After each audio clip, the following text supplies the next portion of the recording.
2, 1. Hello, ladies and gentlemen. It is I, AGM, and we are changing the format a little bit from our usual scheduling. Now with this show that I like to call the Gray Line, where we are both wrong and right at the same time. But this time, to start things out properly, I want to introduce somebody that has been quite into a lot of discussion lately because of one tweet, apparently. But I also want to discuss an article that he made that I think is really interesting. It's worth discussing in a lot of areas. Please welcome the former CEO of TFS, and originally somebody that you can unfortunately call by the name of Neil.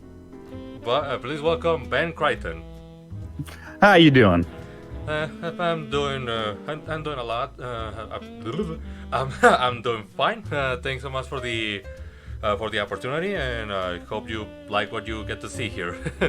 But to bring things in the matter a little quickly, recently, about a couple of weeks, you talked a little bit about your side of the situation regarding both your perspective on the situation of TFS ending the Dragon Ball Z bridge, but also your perspective on how TFS and other sites have been pretty much having a perspective on how they should focus on content creation, or how they have been, and both the goods and the bads from that side of the story, like called You Should Be Participating, an article on medium.com that I generally recommend.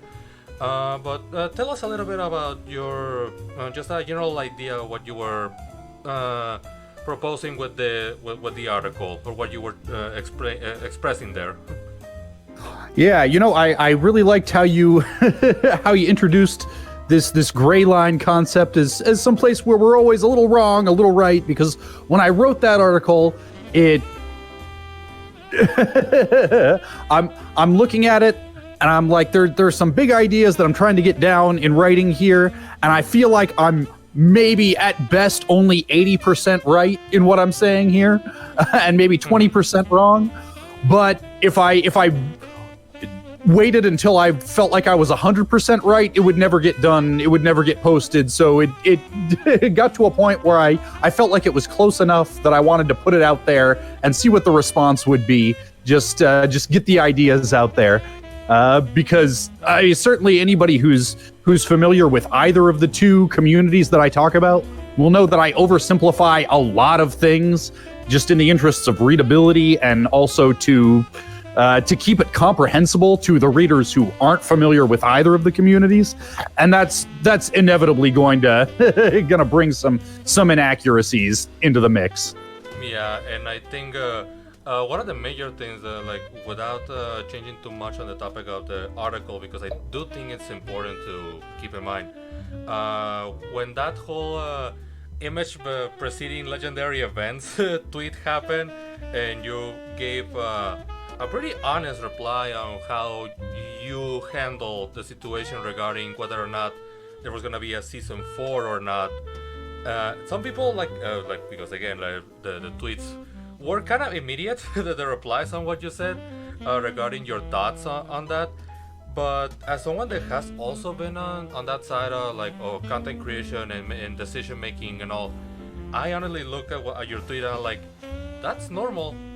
Like that's that's the normal thing you will hear from a boss or somebody that is in charge of making the decisions, or telling people, hey, this is what we can do, or this is the kind of stuff that we have to do. Like, if you guys think we can do this, like let's hit on to it. Otherwise, well, be prepared for the consequences. And I think the result is just it goes back to the article, like you mentioned, how you had this idea of treating Team 4-Star in the long run, treated like a company, like a production company, because at the end of the day you are creating audio visual projects or media videos for the matter, so that should be enough, right? And in reality there's a lot more that goes to it, as you mentioned in the article. I think we're at a point now where content isn't enough. Like I know the saying is content is king. You got to have content. Content is necessary but not sufficient, because the fact is it's not like we're in danger of running out of content. High quality content. People call this time in the pop culture landscape peak TV, because there are so many incredibly high quality TV series out there. If all you want is the highest quality audiovisual content you can get yourself a Netflix subscription and you're set. Yeah.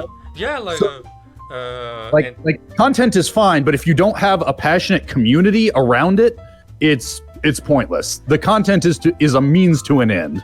Yeah, and even the mere concept of TFS kind of goes back to that. Like, it's a mix of both how the Aboriginal community used to be back during that day, where it was even possible to be done, because nowadays you have the whole thing with copyright or corporations getting more involved with content creation online, as well as with companies in charge of letting these creations go. Like again, TFS is no secret of being hunted down by Toei and other companies, because they just don't like the idea of somebody using their content, even if it's non-profit. And that goes with any other company. You have Nintendo, you have sometimes Sega, you have Viacom with their shows. Like it goes and goes and goes. But the major point is that DVCA stood up not just because of the writing and everything, but because it was the right content for the right people at the right time. Which was again like, okay, the Aboriginal community is getting strong. There are the right people here, and let's make a product based on the most popular anime, maybe at that time, if not to this day. So like you're making a product through the community, knowing that it's gonna go somewhat well, because the Dragon Ball is not an obscure thing or something that only a certain few watch. Like if you watch Yu Yu Hakusho, or if you watch to this day Naruto and all these other shows, you most likely watched Dragon Ball, so it was familiar to everybody in terms of internet media. Yeah, well, and to be fair, it's not like we were sitting down and saying what's the most popular thing that we can possibly, the zeitgeist that we can ride. It really was, and this was over 10 years ago now, but at the time, nobody was making money off of it. We weren't looking to turn a profit. It was, well, we're all here doing our own solo thing. What is the one thing that all of us have in common and all of us feel strongly about? And it was Dragon Ball. So yeah, at the time, in those early days, it would be cynical to characterize it as just going for the most popular thing. That is how it turned out, but it's a chicken and the egg question. Was it, did we go with the most popular thing because it was the most popular thing? Well, no, we went with what we all liked, and we all liked it. It's what we had in common because it was the most popular thing. Yeah. But it goes, I go with that because you also mentioned in your article, like, how, the series, despite not being the most, the top quality, they were capable enough of being well done enough to the point where people can hear what they were saying, and people can understand the jokes, or at least get a laugh at the way these jokes were executed, which is sometimes the major thing of referential humor. Like, can this joke work even without the context, like the whole my power is maximum and all those other references that you will hear. But you also mentioned how the audience, the more you guys were focusing on creating the best episodes as time went on, people were just like, nah, I kind of just want this to come out so faster. It kind of you kind of promote, you kind of express that idea that the audience were showing towards TFS. And I do agree on some forms, because as an audience, sometimes you will sometimes episodes will take their time, and then when they will come out, some people will be like, wait, that's it? that's everything we're gonna get this for this month or for this period of time of the year. But the major thing that caught my eye is, and it goes back to even the title of your article, which is the whole slogan of Funimation, which is something that I didn't know, because again, at different countries, Funimation is not a thing outside of the US, beyond apps and stuff like that.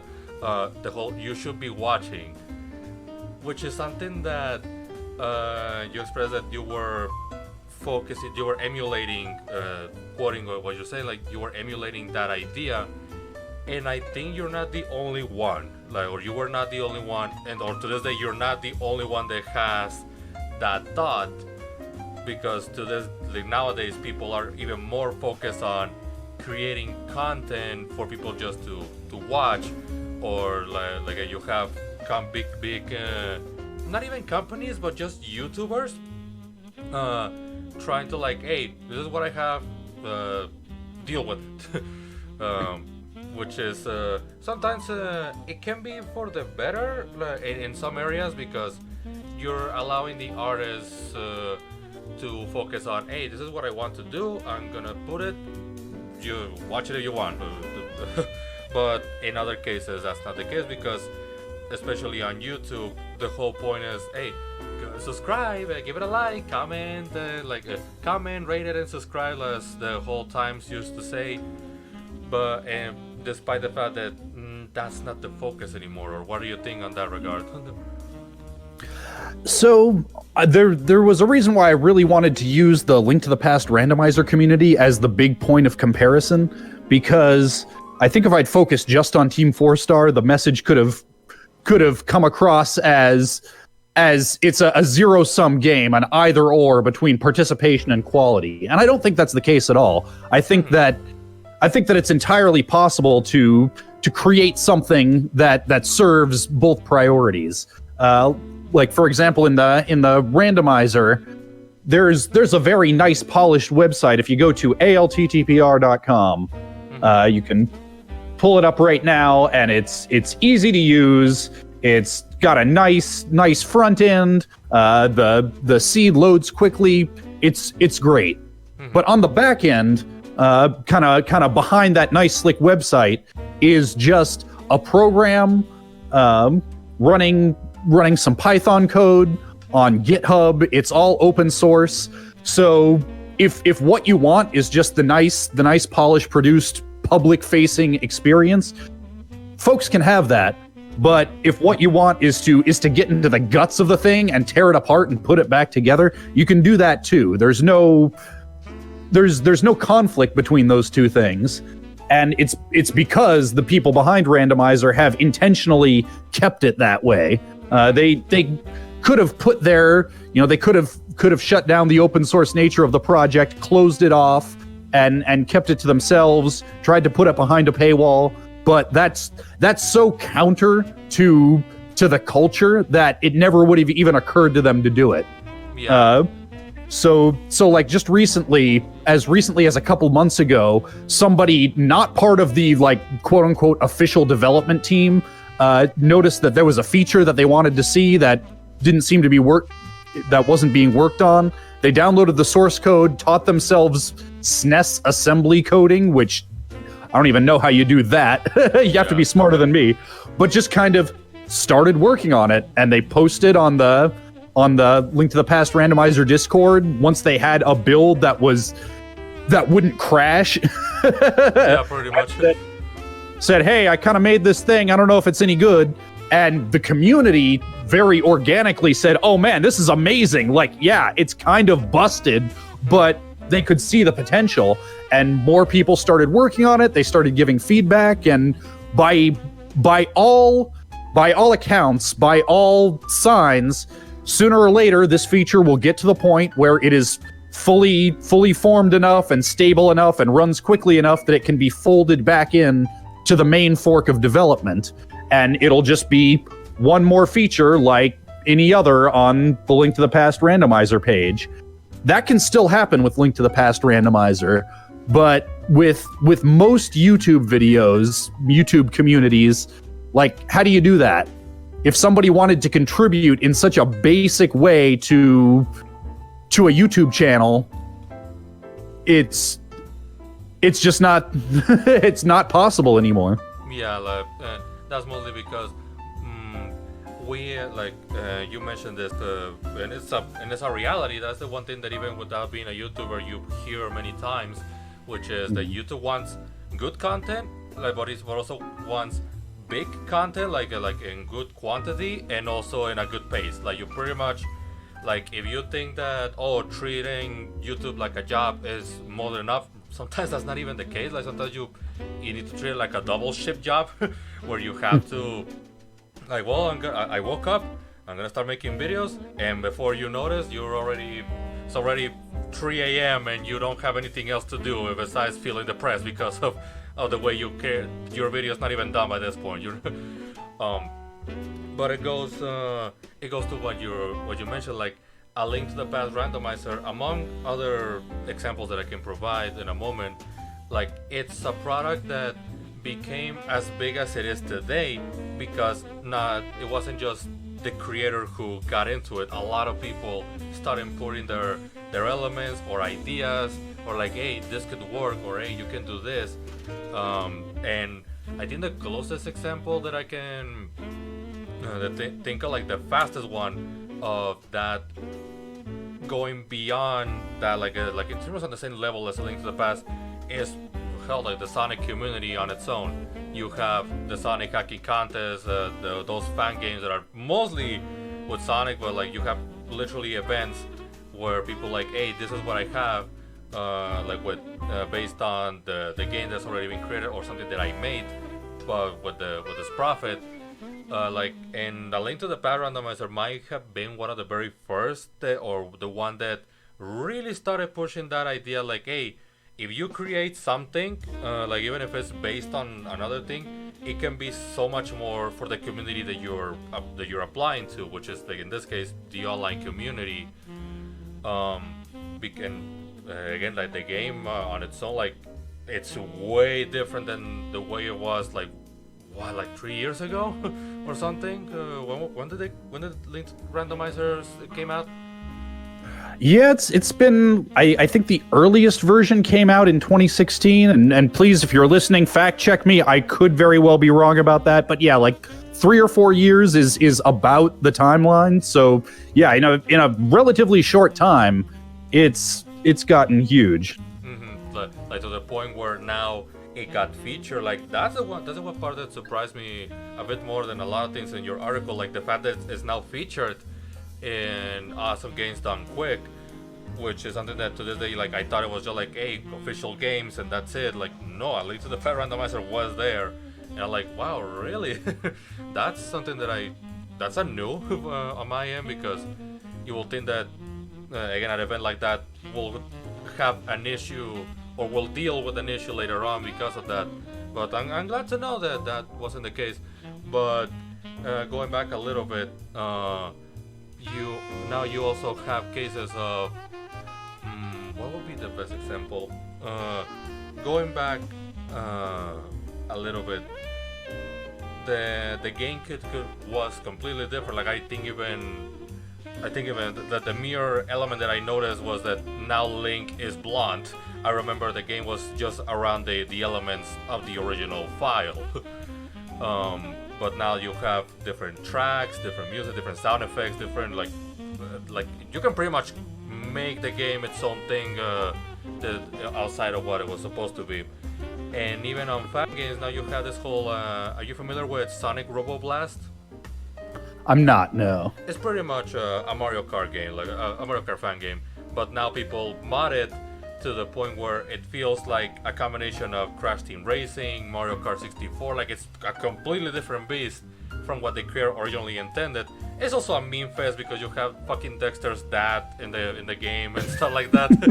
but that's the magic of it. Like you have people that just come up with something random that makes it interesting. Like it makes people be into a product because they are seeing these things, like how you have Shrek mods on everything, or CJ from GTA San Andreas. I don't know why that's the case, by the way. like CJ in Breath of the Wild, Dragon Ball Z Kakarot, like the list goes on. But the modding community, the fan game community, hacks, or even like that is a wonder that goes back from even the early or the late 2000s.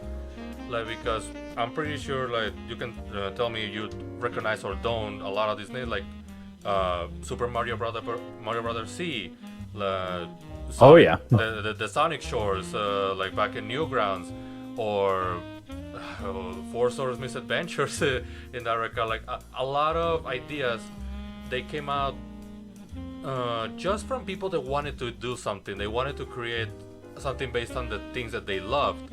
And I think, like you just mentioned, that goes back to what the Aboriginal community used to be. Like, hey, we love this franchise, we want to do something with this, let's go nuts. And I think that was pretty much the whole wild magic of the internet. I don't know if you can agree or have something to say about how that was the real golden era of YouTube in my case. I don't know in your case. Yeah, I mean, there's still good stuff to be found on YouTube, but it is so saturated at this point. It's, people ask me how can I be successful on YouTube, and I say, well, look at what the people who are successful on YouTube are doing. Jump ship and go to Twitch. Yeah. like jump ship, go to Twitch, or pretty much like hell, sometimes don't even have to do that. Like, hey, you know what's popular? You know the things that are popular? Yeah, react to them. Apparently that works. Unfortunately, but nowadays you have that focus because of, and I think because of the impact that the TFS brand caused, alongside other things, like people trying to build something bigger and more grandiose, or something that could just like be their one for all attack when it comes to like content creation, to the point where people will get will become more frustrated at the idea of content creation, because now they want to compare, like you mentioned with you comparing to Funimation when you were a CEO, to now people also comparing to Rooster Teeth, or comparing to like even PewDiePie, or like pretty much big names, without thinking of what made them good to begin with. Because at least in the case of keeping it on the internet, Rooster Teeth started as almost as everyone else, like with Red versus Blue, if I recall, which was just a parody series with the camera in the base game. But now they became more grandiose, to the point where they had their own animations, their own studio, like, and where they are now. But people just want to be the big company. They don't think of, hey, what can I do, or what do I have that can really put something to the table go ahead.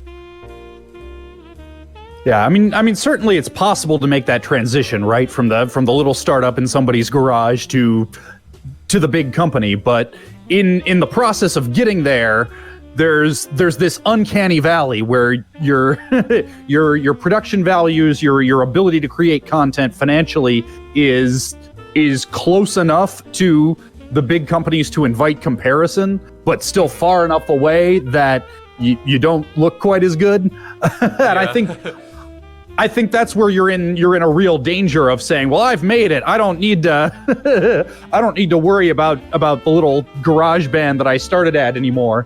Well, did you though? Because you've got to, if you forget where you came from, if you forget the community that got you there, then you're playing to your competitor's strengths and not your own.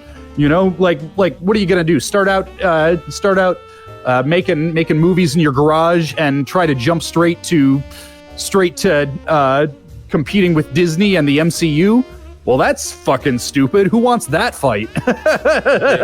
Well, unfortunately, like I agree with you, like that's the thing, but I also can say, like, apparently everybody, because you have everybody trying to, like, even among companies, they just want to jump like straight from their mountain to the freaking Everest that other companies made, like you, because nowadays you have people like constantly trying to make a series out of their movies, instead of just, hey, I have one idea, let's make it work, instead okay, how can I make this idea give me money for the next 10 years.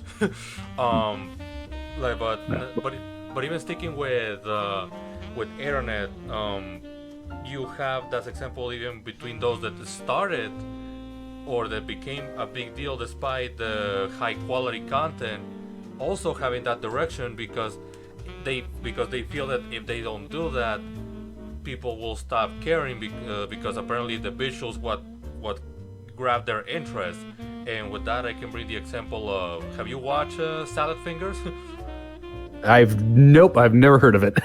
Okay, it's pretty much one of those disturbing imagery, like not so much like jump scary, but like the characters are drawn in such a way that it's very that like you it's an acquired taste. You're easily disturbed, and it's not for you. But the series began from being disturbing in the way it was animated, like being very basic, but also disturbing to the point where that was the appeal. To the point where now the recent episode looks better than a lot of things that you will see on TV, but it took forever to get there. Like I think like 5 years to make that one episode, as far as we know. But and that goes back to a lot of content creators nowadays, where like you can probably relate to that the most, where from something that was capable of creating content once a month or producing the content and sending it to people and posting it to people, it got to a point where, okay, we have an episode a year. I hope you like it. I think where the question that you need to ask is, what problem is this solving for the audience that I expect to support this content? Because art doesn't exist in a vacuum. So, like for example, so I've been working on a children's book called Eloy the Existential Donkey. It's a retelling. It's a retelling of the origin story of the character that I played on TFS at the Table, and the reason why I decided to make it a children's book in particular is because that character was helpful to me at a time when I was grieving the death of my brother, and that's another in-depth Medium article that I wrote, just how much the character means to me. How I didn't really realize until quite a ways into playing that character that it was really kind of like weekly therapy for me. Like sorting through some emotional issues and grief that I had in a fun, interactive way with the audience.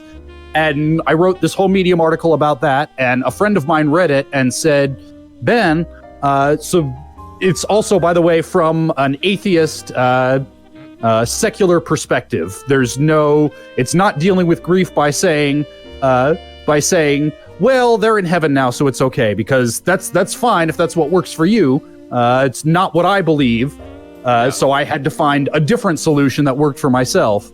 Well, a friend of mine read this Medium article and says, Ben, I'm also an atheist. I've got a little daughter, and sooner or later, one of my parents is going to pass on, or something's going to happen to somebody in her life, and I'm going to have to help guide her through that, and that's going to be really tough for me. And I would love if, when that day comes, if I could pull down my copy of the story of Eloy and read it to her to help me navigate that situation. And so, wow. So the problem that I'm trying to solve is, with that picture book, I didn't decide to make a children's picture book because I thought it would be easy. It hasn't been. It's way harder than it sounds like. And I didn't do it because I thought I was good at it.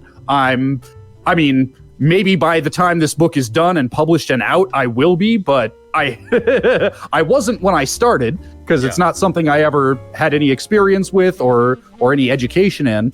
But I did it because that format was the best way for it to solve the problem that needed solving, which is there are parents out there who are raising their kids secular, but are gonna need to help teach them deal with grief. And the vast majority of the resources out there for helping children deal with grief are religious in nature. So there's a niche there that wasn't being served. So I think you really have to ask yourself, with any kind of content you're creating, whether it's online, offline, YouTube, Twitch, whatever, is think, what is the problem I'm trying to solve? And if the answer is, well, it's the same thing that these other guys are doing, but I want it to be me doing it, you've already lost. That problem's been solved. You've got no niche. What are you doing?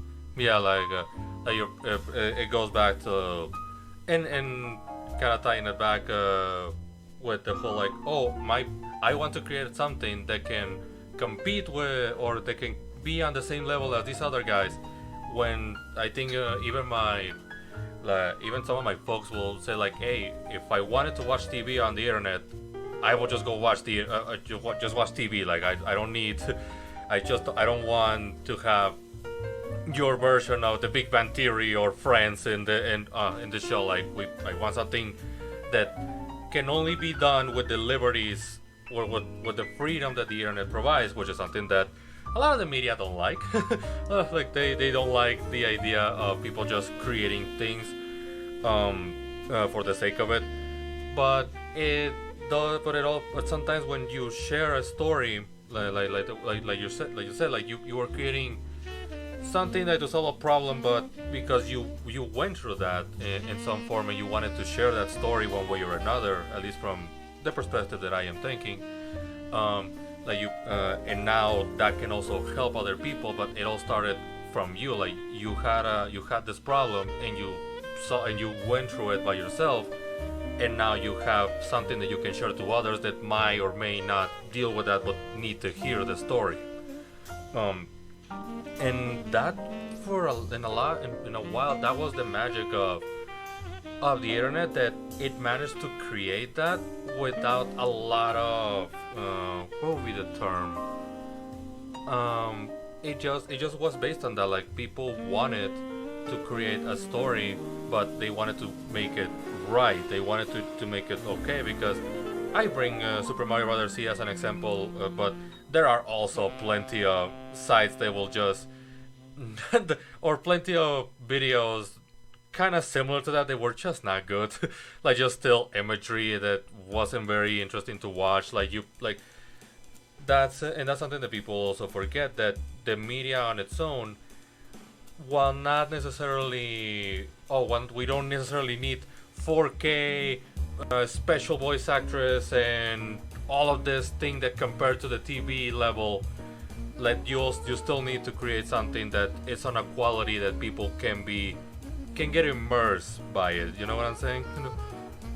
Well, I mean, I think that's where having that rubric to use, that basis for judgment of what problem am I trying to solve, that gives you a basis for judging, well, how polished, how much production values do I need to solve the problem that I'm trying to solve. In the case of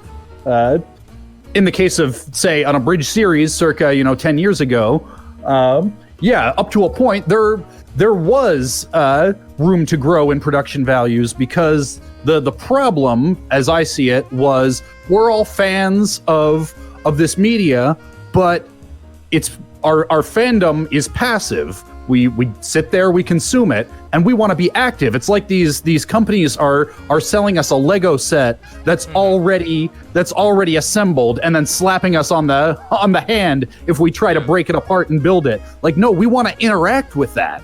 That's the problem that we were trying to solve. And where we got away from that was when it reached a point where, well, no, now only you must be this tall to ride. Only people with a big enough group that they can have enough voice actors to go around to make it sound like a quality dub. Only people who have X quality microphone, etc., can do anything meaningful in this space. And before you know it, we're the ones selling people a pre-assembled Lego set. We've lost the people who wanted to assemble it themselves. They're already gone. And when all people have to do is look at this pre-built Lego set, what's the only thing they want? More pre-built Lego sets, and we can't give it to them fast enough. And no wonder they're pissed off. Yeah, and kind of without like one thing that I have been thinking like now with projects that you guys were trying to work on, given that mentality, like I think the biggest example was Anime FMK.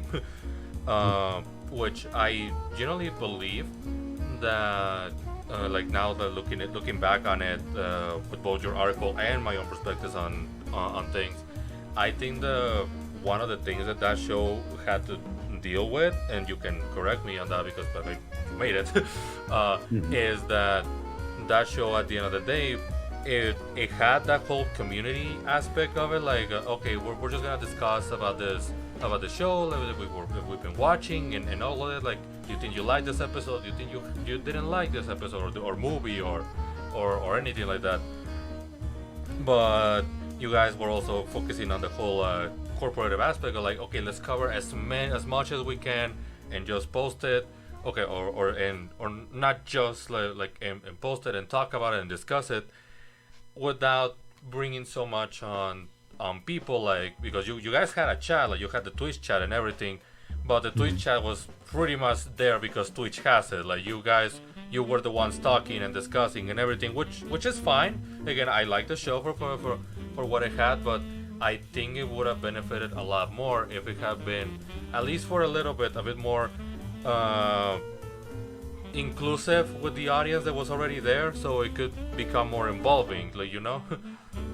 Yeah, I mean, if I had the answer for how could we have made it a more inclusive, a more participatory experience, then I'd already have done it. But yeah, I certainly agree that it seems like there had to have been a way to open that up more, because as it was, yeah, it was largely a little round table. Let's talk about the shows that we watched this week, like any number of other, review shows or, Red Letter Media, not in the anime space, but they're doing something like that for movies, only honestly, like, way better than we were. But then they also had years and years more experience at that particular format than us, so. but yeah, I kind of agree. There was probably an opportunity there to bring the audience more tightly into what we were doing.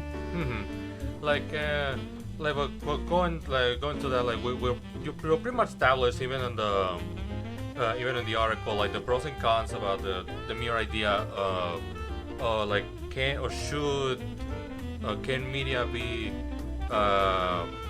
in the level of a corporation, like, or at least can online media be, and I think there's a certain ground for it, because unlike TV, radio, or movies, or any other stuff, their whole point is to sell. Like, the whole point is to sell a product, a service, and everything.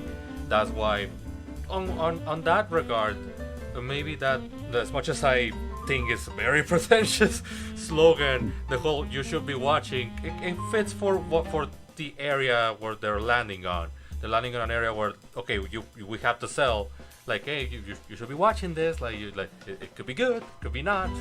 Like, well, I think it's important to be clear on what you're selling, because, like with Link to the Past Randomizer again, what that community, what that service, if you want to call it that, what ALTTPR.com is selling, insofar as it's selling anything. I'm using the word, they're not accepting money for it, but using the word selling very broadly.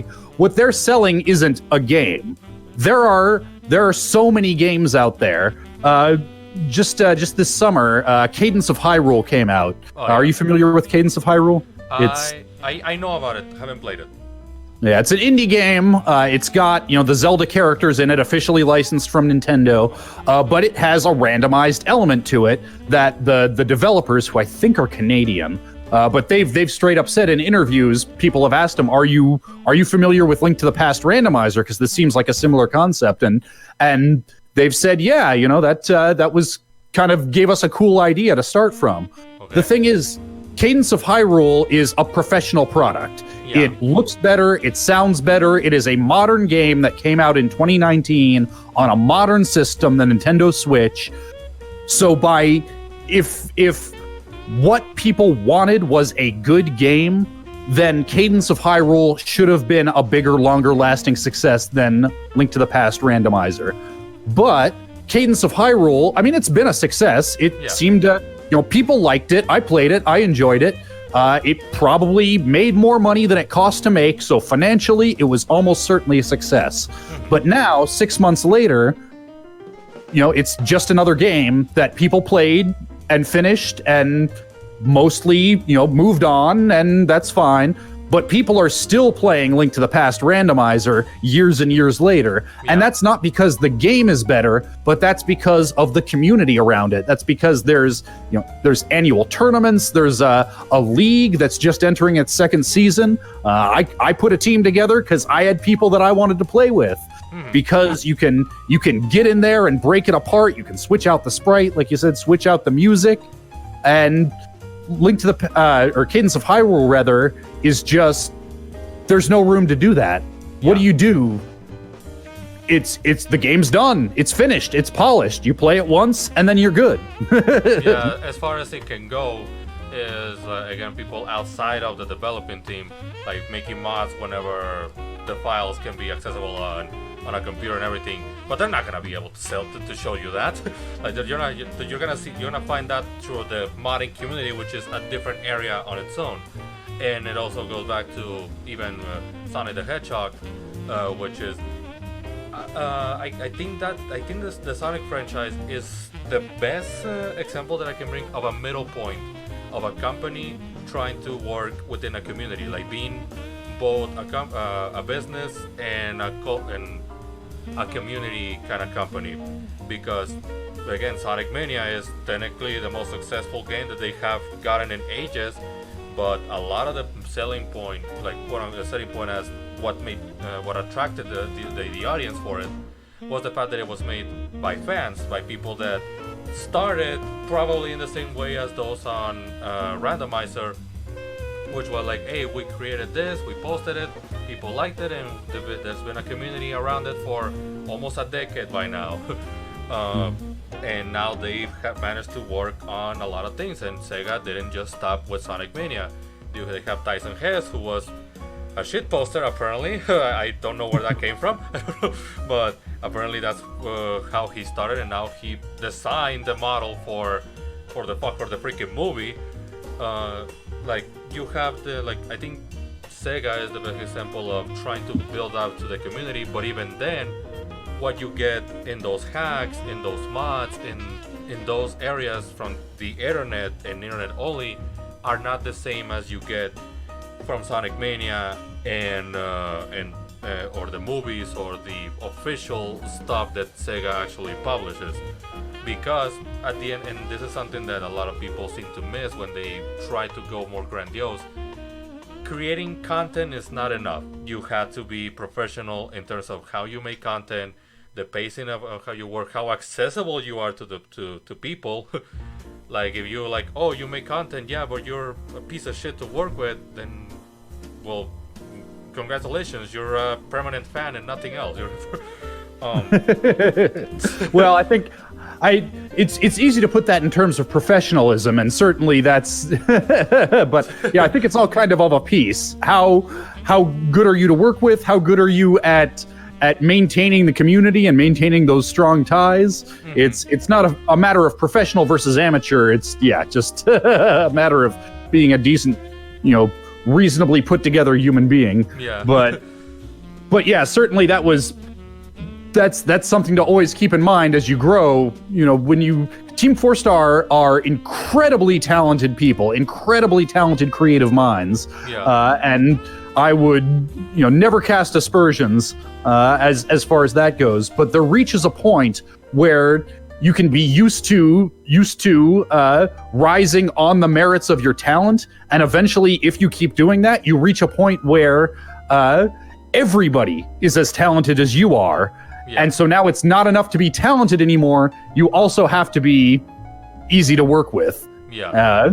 You have to, be professional in the sense of making deadlines, keeping your commitments, and that's where it gets tough.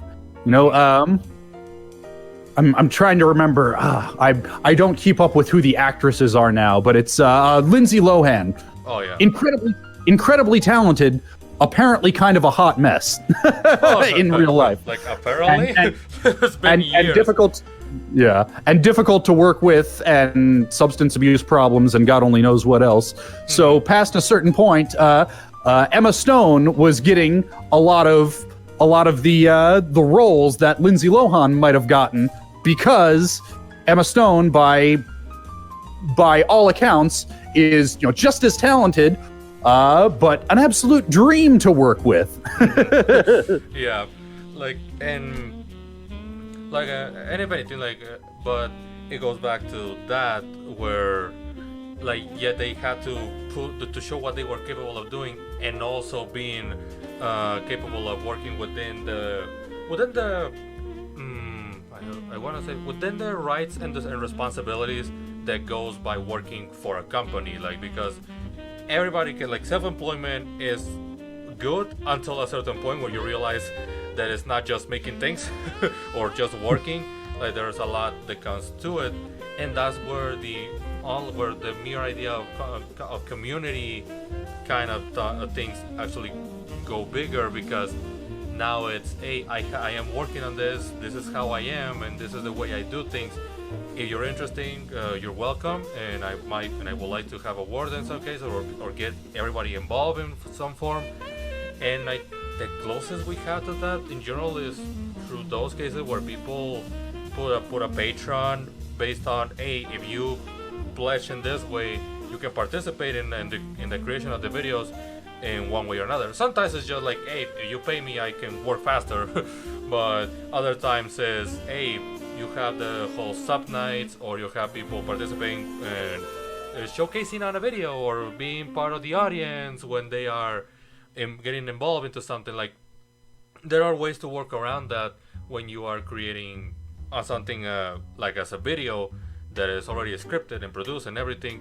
But it goes to that, there are limitations depending on what you create.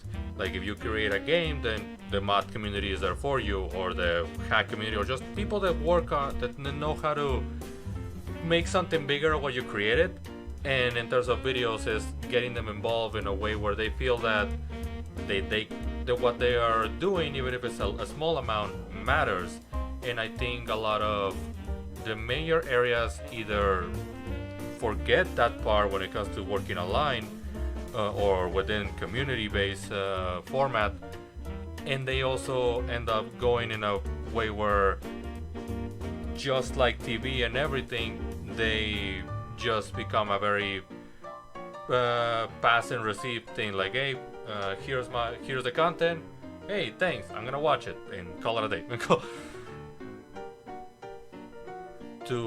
And I guess and the irony of that is I think the community type of format is stronger than the one of a company, and the reason for that is companies are not trying to build communities, if you have noticed. Yeah, I mean, some are, some aren't. Some are doing, some are trying and failing. Some are doing a better job than others. Mm-hmm. For example, focusing a little bit on the whole area here, Funimation, goddamn, you see them trying on social media, hey, go watch these actors, or interact with them on this area and this way and everything, to get you more involved into the behind the scenes stuff, but that's as far as it goes. Meanwhile, you have, as I mentioned, you have some YouTubers here and there that get you into the creation of the video, hey, I am working on this, what do you think is worth mentioning or worth adding in this, or hey, do you have any ideas for how can I create this effect? You somehow get involved in the creation of it, and even if it's a minor thing, it does give you that sensation of what I'm doing matters, which asks some people that work on the creation, what's the thing that people want when they want to be on TV or they want to be in radio? Mm-hmm. Yeah, well, at conventions especially, people would ask me. It's very funny that they would ask me, how can I be a voice actor? And I would always respond, I don't know, ask a voice actor. Why are you asking me? Yeah. But then I would actually tell them, well, when you say a voice actor, Have you thought about doing commercial work? Have you thought about doing audiobooks? Have you thought about, list the being the guy who lists off all the side effects of the medication at a rapid fire clip? Are you interested in doing that? And what I would hear a lot, if they were honest, was, well, no, I want to be an anime character and be able to be a guest at conventions. Aha! So you don't actually want to be a voice actor. You want to be a celebrity. That's two different things. But it goes to that, and when compared to content creation, you have those that they either want to be a celebrity, or you will have those that say like, I want to create something that can reach out to people. Like the whole it's sappy, but it's a reality that sometimes people actually feel that what they want to create, they actually, if they go to TV or to radio or to newspaper, to write articles, they want to create something that matters. They don't want to be the guy correcting the creator or the guy supervising that things are being produced. Like, no, they want to be the ones that make something for people. But there are different ways to make something for people. Like to use sports as an analogy, everybody wants to be Major League Baseball. They want to be, the guys with the big salaries that fill up huge stadiums. Well, think of Little League. Instead of, a tiny number of the most skilled players in the world playing for millions of viewers, it's a bunch of little kids playing the game, and the people in the stands are mostly mom and dad. Yeah. But is Little League not a success? Does that not fulfill a vital role? It absolutely does. Yeah. So it's no, and just so doing things at I don't even know if a small scale is the right word, because Little League is at a huge scale. It's just a lot of, instead of one big game, it's a lot of little games everywhere. But I think Little League probably does more good for more people than Major League Baseball does. Yeah, because that's where people start. Like even if you're an audience goer, like or someone that goes to baseball games, like it's most likely that's how you start experiencing. Like even those that love baseball and think that the Major League is the bigger thing, they started even watching games in the Little League because, hey, like this is like even in that comparison, like with mom and dad, like that's where mom and dad can take you. Like they're not gonna take you to the big game. They're gonna take you to one, like, hey, this is how it is to be here, or let's just have fun here. And that goes into the mentality that online, I want to say used to have, but I will say that it's still going. But like you said, like I think that's the major factor. Like the internet is becoming, okay, not so much the internet, but like internet media is becoming a lot bigger and bigger and bigger, because anybody can do it. Anybody can actually write an article. Anybody can make a video. Anybody can make a podcast. Hello, like anybody can do anything. So even if what you bring is something that has never been done before, good luck trying to actually get into the spotlight, because everybody is almost going Hunger Games level on getting there. But I do think that nowadays, while I don't think that we need, to this day, I don't think we need 4K. Like you don't need to make 4K in order to get somewhere. But you do need a solid idea of where you want to go with, as well as, hey, I have some form of quality, like I have quality enough on my content that people can understand what I'm saying, what they're watching. That like, as long as that can be the case, and people can get immersed in what you're creating, I think that's more than enough. Like we don't need to go above and beyond, which is something that you brought up in your article, that you guys were constantly trying to go above and beyond every single time. And to what extent I want to say it paid off, because season 3 like is where people started calling it, instead of DVCA, like the TFS dub. Like I do hear that a lot, where it became its own dub, not just an abridged product. But it goes back to what you mentioned in the article, like it became something different that it was supposed to be. Yeah, I mean, it was filling a need, certainly, and it was still filling a need for the audience by being what it always had been, which was, you know, a funny, silly, fan-made spin-off of the original. But the ridiculous the ridiculous extent to which the production values were pushed to the detriment of the release schedule and some of the creative team's sanity, that was filling a need, just not for the audience. Yeah, like that. Yeah. But again, like, it did pay. At the end of the day, I do think that it paid off, because, like, hell, like, it's been a full year or even two since what ended up being the ending. Like, and people still talk about those things, and people still talk about them, but but it also caused the impact that now the abridged community ended up sort of dying. I don't want to say dying because it's still going, obviously, but it became go ahead. The thing is that there are still people out there doing it, but the community aspect of it, where everybody knew everybody, it's all these people in these separate little silos that don't really talk and overlap that much, and that's not how it was in the beginning. In the beginning, everybody at least knew of everybody, and it really felt like a community. That community aspect feels like it's kind of gone by the wayside. Yeah, because now it's trying to, like, I don't even want to say that they want, like we said, like, they don't want, I don't even think that they want to be the next Team 4-star or everything. Like, hey, if they want, like, hey, that's definitely an ambition, but something to look forward to.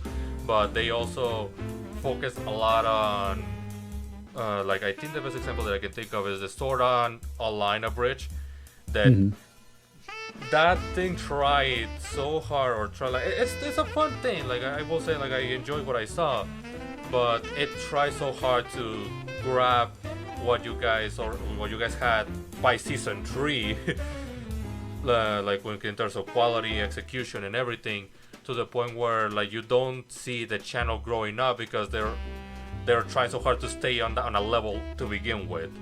Like, when a lot of channels, like even PewDiePie at some point had to be on a point where he had low quality things, but he was capable enough to create something good for people.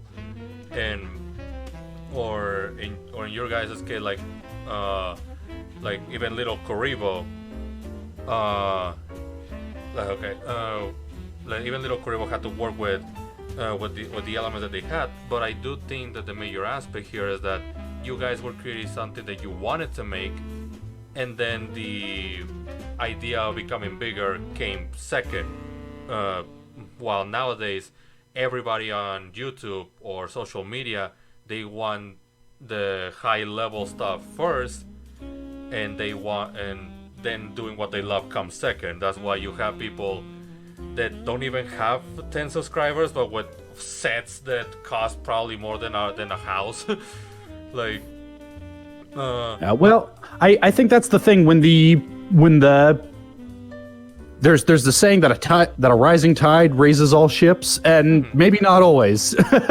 Because when the basis raises so high that just to get started is prohibitive, not only does that mean that people get excluded, but it means that you can't iterate. To even get started, you have to put in so much resources and time and money and energy that you can't even see what you have before you get started. For example, like, again, with the Eloy book, I made the conscious decision, like, what I really wanted was to come out with an awesome, perfect, published book, and I realized, no, I can't try to come out of the gate competing with already published authors, because they have more resources than I do, and they have more experience than I do. So what I need to do is, as much as it terrifies me deep in my heart to put out an unfinished product before the public, I need to take the roughest of rough drafts and put them in front of my audience every step of the way. So I've been doing live readings since the time that the book was only text on paper. I've been doing live readings of each draft of the text on my Twitch stream ever since I hired an artist. Every week, I get weekly art updates from her, and I've been posting those on my Discord for people to look at and react to, and trying to get feedback every step of the way. Because if I wait until I've sunk thousands of dollars into this project to get any feedback, then it's too late to change anything. Yeah, like I guess the main way to, I guess the major lesson, if there's something to take from this rambling, let's just call it at that, is that if you want to create something, you have to know what you want and how much are you willing to go through it, at least to begin with, and see how much it can take you. If you don't think that you can actually get through that, or that think that money is the way to go, then you're probably missing the point. Like, because online creation didn't become famous or became a new way for companies because of the money. They become a thing because people care about what others come up online. Like ever since the late 2000s, that was the thing with Sonic, Mario Brothers C, Sonic Shorts, and now we have Link to the Past Randomizer. We have the Sonic community. We have a lot of ideas that didn't become a source for people because of that this equals big bucks, but because there was a community interested in it, and now the company saw it. Now everyone is missing the point and trying to be financially successful first. But going back, just to wrap it up quickly, because we already went through an hour, so that's, I think, that's more than enough. Is that how much do you think production or high quality goes over what you want to create? Like, do you want to make something beautiful, or do you want to make something that people can be entertained with, or that grab something from it? Let us know about that. But thanks for coming here, Ben. Like this, I'm really glad and thankful for the opportunity that you gave me by having this chance. Yeah, thanks for having me on. But all right, with that said, is there anything else that you want to say as final words? I mean, I'd be forever grateful if you follow me on at HBI2K on Twitter. That's where the news about the book is going to come out, and that's the big thing that I'm pushing right now. Yeah, so yeah, stay tuned for that. Yeah, and we'll be definitely showcasing that or sharing about that when you're posting about it. Like that's the least we can do. All right. All right. Thank you all for listening/watching, and we'll see you guys whenever we can.